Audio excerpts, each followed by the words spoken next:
Čaute ľudia, vítam vás z nového videa. My dneska robíme risotto. Akurát som nakrájal mäso. Teraz ho pečem. Zapekám. A to bude hotové. No a neviem, či za chvíľu, ale bude.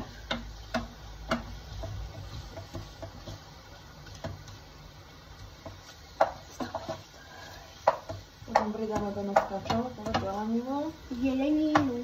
Pridáme potom do mesa.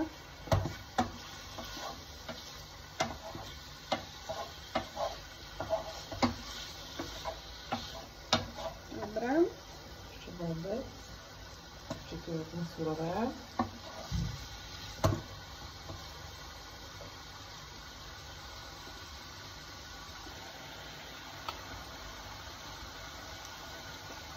Ja.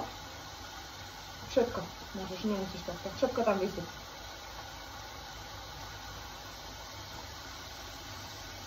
Všetko dobre? Úplne všetko. Aj z vodu, hej? Aj tam nemalo vypiť, ale áno. Tak. Je tam. Vysyp. A vysyp aj tú druhú zeleninu.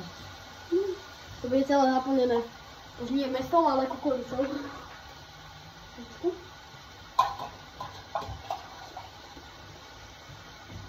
Super. Meso zakrieme.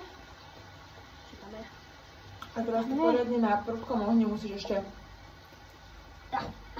Dobre. Dobre. Na prudko. Jau. Páli. To je ešte prudšie. Tak, a teraz to dáme takto asi 5 minút, to musíme takto ešte poriadne s tou zeleninou. Ukážem to, lebo to tak není vidieť. A to môže, ako to je plné.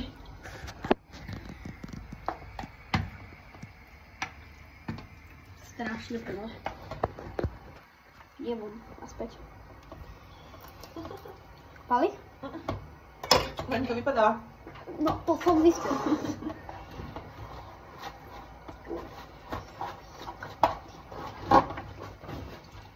Au!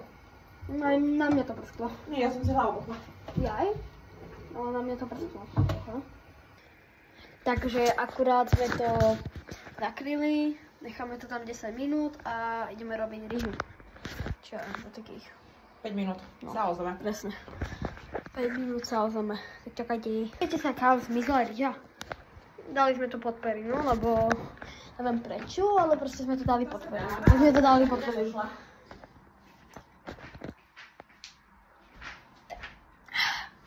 Čajka.